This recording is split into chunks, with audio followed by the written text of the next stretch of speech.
Assalamualaikum warahmatullahi wabarakatuh. Berjumpa lagi dengan Bapak Rizky di Bina Sejarah Kebudayaan Islam kelas 4. Kali ini kita akan melanjutkan lagi materi yang pertama, pelajaran pertama di bagian terakhir, yaitu langsung ke ketabahan para sahabat Nabi Muhammad SAW. Yang pertama ada Bilal bin Rabah. Bilal seperti yang kita ketahui adalah muazin di masa Rasulullah.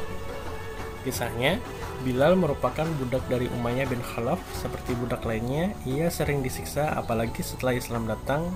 Kemudian Bilal mengimaninya, dan Umayyah tahu Islamnya Bilal. Kemudian ia membawa Bilal ke pinggiran kota Mekah bernama Batal. Umayyah mencambuknya sambil memaki dan memaksa agar Bilal keluar dari agama Islam dan kembali menyembah berhala yang bernama Lata, Uzza, dan Manat. Namun Bilal menahan sakit dan perih seraya berkata, Ahad, Ahad, Allahu Ahad, yang artinya Maha Esa, Allah yang Maha Esa. Kemudian Abu Bakar lewat. Abu Bakar sangat sedih melihat perlakuan Umayyah dan berkata, Wahai Umayyah, sia-sia engkau menyiksa hamba Allah yang teguh keimanannya. Daripada dia mati, mengapa tidak engkau jual saja budak itu kepadaku? Umayyah kemudian setuju dengan harga yang tinggi. Abu Bakar langsung membelinya dan memerdekakan Bilal, sehingga ia bebas dan menjadi salah satu sahabat Rasulullah. Keluarga Ammar bin Yasir.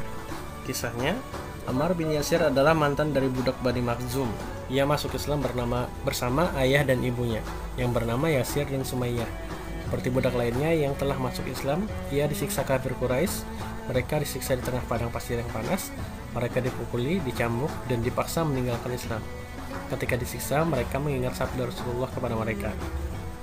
Sesuai janji Allah, wahai keluarga Yasir, bersabarlah, Allah Subhanahu wa Ta'ala telah menjanjikan surga untuk kalian. Semakin kuatlah iman mereka. Akhirnya Yasir dan Sumayyah meninggal dunia akibat siksaan tersebut. Kemudian Ammar dipaksa kembali menyembah berhala. Ammar berpura-pura mengikuti ajakan mereka.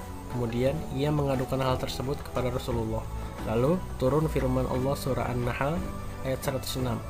Barang siapa kafir kepada Allah setelah dia beriman, dia mendapat kemukaan Allah, kecuali orang-orang yang dipaksa kafir padahal hatinya tetap tenang dalam beriman. Dia tidak berdosa.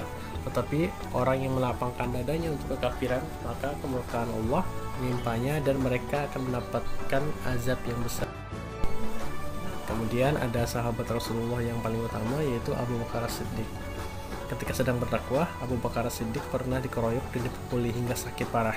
Namun beliau ditolong dan diselamatkan kaum Taimi. Beliau selalu mendapatkan gangguan ketika sedang berdakwah. Kemudian ada Utsman bin Affan. Khalifah yang ketiga ini, ketika baru masuk Islam, ia disiksa oleh pamannya, Hakam bin Umayyah, dan diancam dan dibunuh jika tidak meninggalkan agama Islam.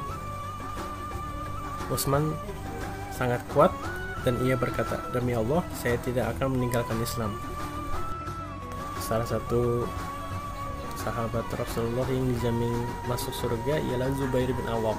Ketika diketahui oleh saudara-saudaranya, Zubair bin Awam ditangkap dan diikat pada sebuah tiang dan dipukuli. Namun beliau tetap teguh pada keyakinannya untuk mengikuti ajaran Allah Subhanahu wa Ta'ala. Yang keenam ada Abu Fuhaikah.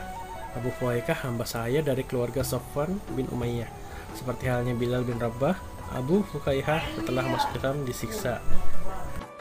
7. Habab bin Arad, seorang pandai besi yang masuk Islam setelah diketahui oleh kaum Quraisy. Habab diculik, disiksa di tengah padang pasir dengan tangan dan kaki yang diikat.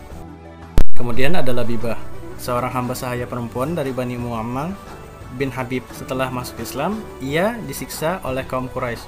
Kemudian diketahui oleh Abu Bakar, kemudian membelinya dan memerdekakan Labibah. Yang terakhir ada Suhail bin Sinan. Suhail bin Sinan adalah tawanan perang yang dijual sebagai budak kepada bangsawan Quraisy.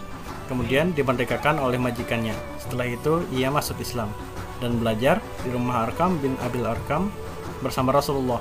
Mengetahui telah masuk Islam, orang Quraisy menyiksa. Karena tidak tahan dengan siksaan itu, Suhail membebaskan diri dengan menyerahkan seluruh hartanya sebagai tebusan.